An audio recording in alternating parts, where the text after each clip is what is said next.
In our second unit, we'll be examining tribal societies, those that are egalitarian like the bands of Unit 1, but with larger populations and more complex social relationships. The first such society on our syllabus is the Nuer of South Sudan, one of the tribal societies most familiar to anthropologists, thanks to the pioneering work of E. Evans Pritchard in the middle part of the 20th century. Evans Pritchard was a British anthropologist who conducted extensive fieldwork in British colonial Africa in the 1930s and 40s. His careful and detailed work helped to set the standard for later ethnographies. We'll encounter him again when we look at the Azande in the next unit. For now, though, let's examine the environment in which the Nuer live. Their traditional homeland is in what is now the nation of South Sudan. When your textbook was written, this was still part of the larger nation of Sudan, but it gained formal independence in 2011, following the end of the Sudanese Civil War. South Sudan, and the Nuer's portion of it, is a landscape of rolling hills and grasslands. The region is dominated by the upper valley of the White Nile and its tributaries, which carries rain and snowmelt northward from the mountains to the south. While the northern parts of the Sudan stretch into the Sahara Desert, this part of the Nile Valley is well watered and can be quite green and lush. Water is most available seasonally when the rains and the southern snowmelt swells the rivers. Flooding of low-lying areas is common in that part of the year. In the dry season, the grasslands dry up and turn arid. The Nuer settlement strategy of shifting between permanent villages and remote cattle camps is an adaptation to this environment, fleeing floods in the rainy season and chasing increasingly rare watering holes in the dry season. The subsistence strategy of the Nuer is similarly an adaptation to this changing landscape. The Nuer get their food through a combination of horticulture and pastoralism. Let's examine horticulture first. Horticulture is, more or less, gardening. Many small tribal societies in Africa and elsewhere get their food this way. Horticultural societies cultivate small plots of land, growing a variety of crops with relatively little investment of energy. Horticulturalists do not fertilize their fields or engage in any sophisticated crop rotation schedules, so after a few years of harvests, the soil's nutrients have been depleted.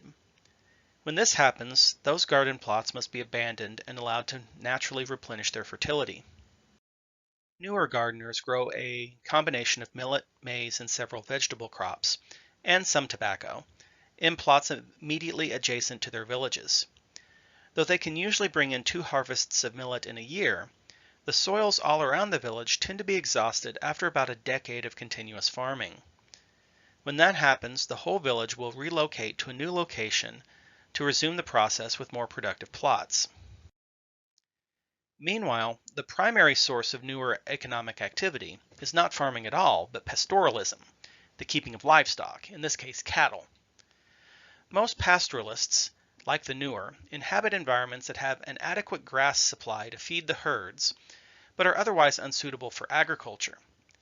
For the Nuer, the lower-lying parts of their territory are too prone to flooding to support farming reliably, and in the dry season the soils are too arid and compact for most crops to flourish.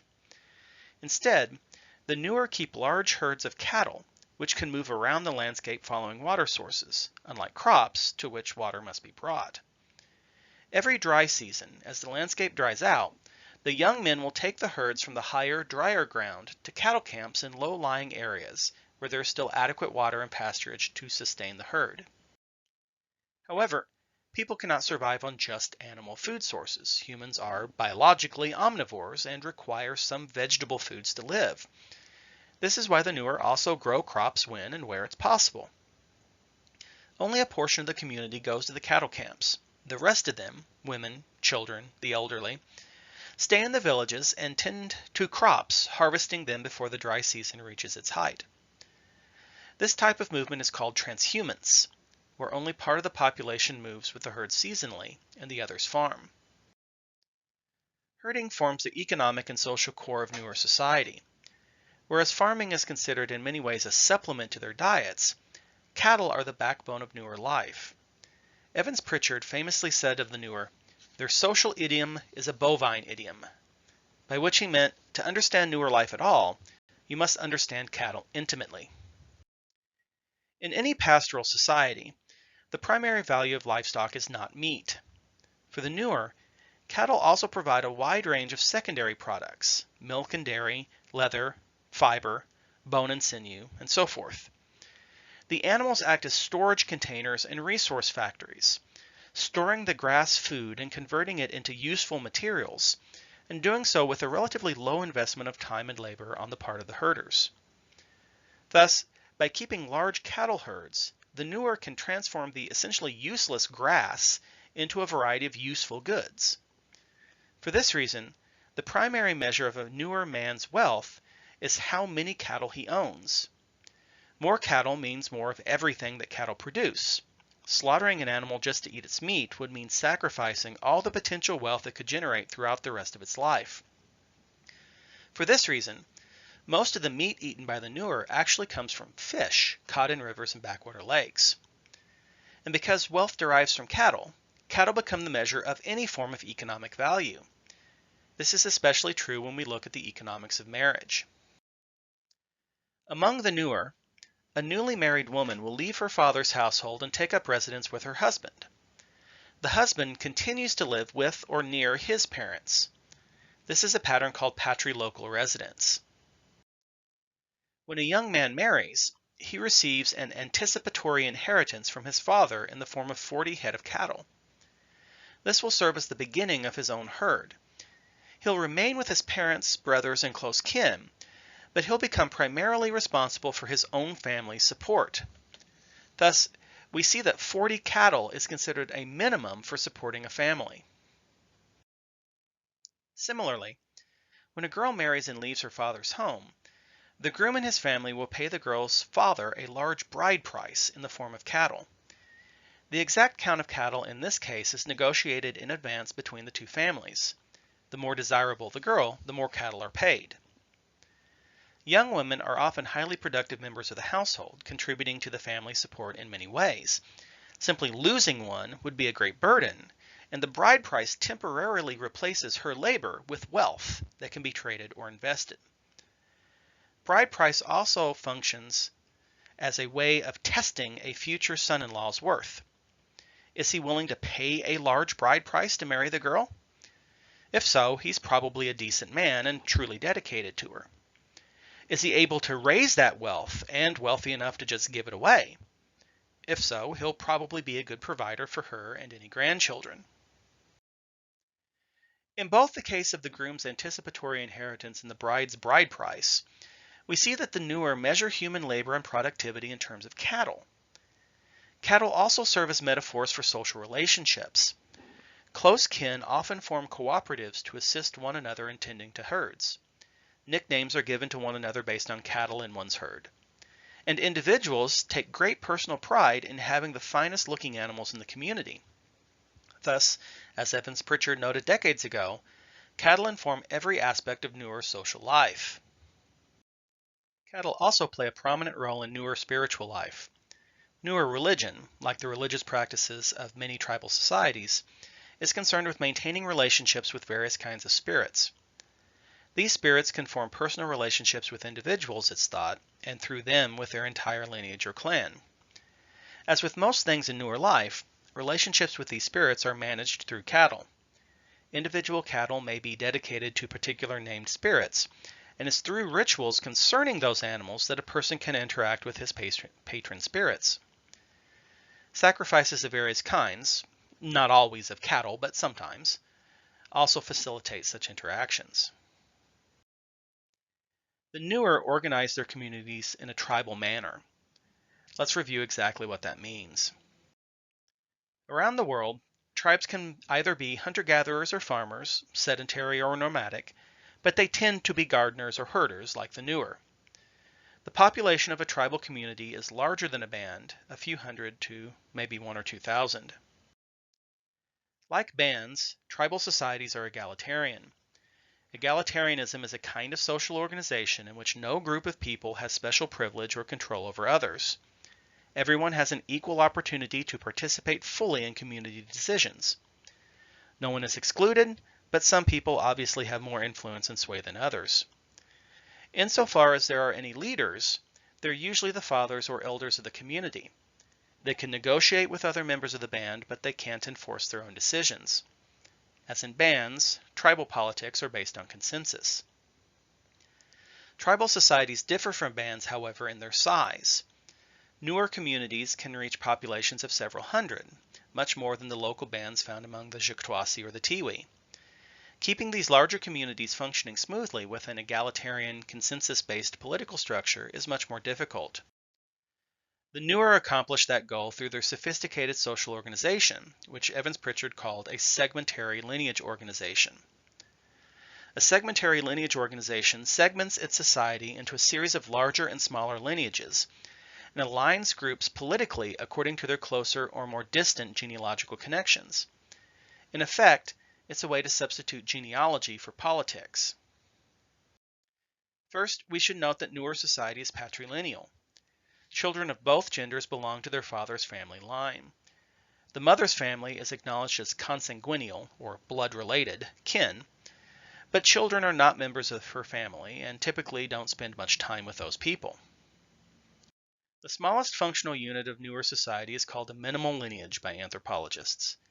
This consists of everyone descended from a common great-grandfather according to the patrilineal rule.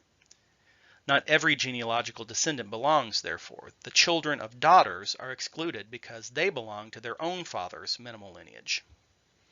Everyone in the minimal lineage shares a common great-grandfather. These minimal lineages are grouped together into minor lineages when those great-grandfathers shared a common ancestor of their own. Minor lineages are grouped into major lineages, all sharing an even more distant ancestor, and so on until, in theory, all Nuer are related to one another at some distant level. This segmented system of linked lineages serves a political purpose because it allows anyone at any time to know right away how closely related he is to anyone else. Consider two men, A and B. For A to know how closely related he is to B, he only needs to identify the smallest segment to which they both belong. If it's a small group, like a minimal lineage, then they are very closely related. If it's a large one, like a clan, then they are distantly related.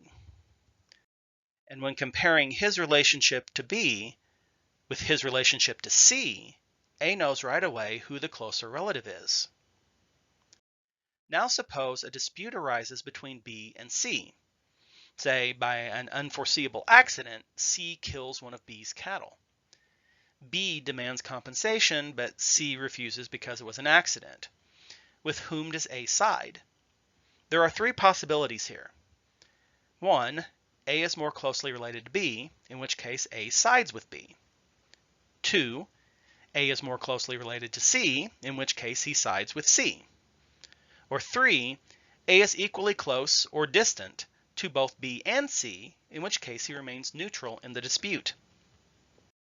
In this way, disputes between close relatives remain small because most people in the village will be equally distant from both disputants. The dispute stays within the minimal or minor lineage and does not escalate. But disputes between members of different clans or villages will very quickly draw in most or all of the community, providing a strong united front against outside interests. When whole villages face off against one another, the risks of violence are so great that everyone is willing to step back and let cooler heads prevail. Thus, a segmentary lineage organization means potentially big conflicts are solved through negotiation, and smaller conflicts never become big problems in the first place. There is one kind of dispute, however, where it's seldom possible to let cooler heads prevail, and that's in cases of murder. When a murder has taken place, according to Nuer custom, it's the responsibility of the kin of the victim to seek retribution. If the murderer and the victim belong to the same minimal lineage, this isn't too much of a problem. The close kin of the victim are also close kin of the murderer, and everyone else stays neutral. It's also very likely that the murderer is genuinely remorseful and willing to pay compensation and make amends. But when the murderer and victim are very distant kin, the segmentary system can very quickly blow up. The whole community may be caught up in the dispute, and those seeking compensation may not even know the murderer or the victim personally. The murderer may also deny responsibility, and he'll receive the support of his extended kin in refusing to pay compensation. This might lead to the victim's kin killing a relative of the murderer in retribution, which might provoke another revenge killing, and so on. To avoid those intractable conflicts, the Nuer turned to the leopard skin chief. This figure is not a chief in the normal sense that we'll study in the next unit. He's not the political leader of the community, and he does not inherit his position. Instead, he plays a role similar to a third-party mediator. He usually belongs to the part of the community that would remain neutral in the dispute, so he has no stake in its outcome. A murderer will flee to his home after the murder and take refuge there. So long as he remains, the victim's kin cannot kill him in retribution. Meanwhile, the leopard skin chief begins negotiating between the two families to find a peaceful resolution, which usually means a series of very large payments of cattle from the family of the murderer to the family of the victim. Only when the deal is struck and the payments have begun can the murderer leave the leopard skin chief's house. Note, though, how this is still a fundamentally egalitarian structure. The leopard skin chief cannot dictate a resolution, and he has no authority to enforce an agreement once it's been made.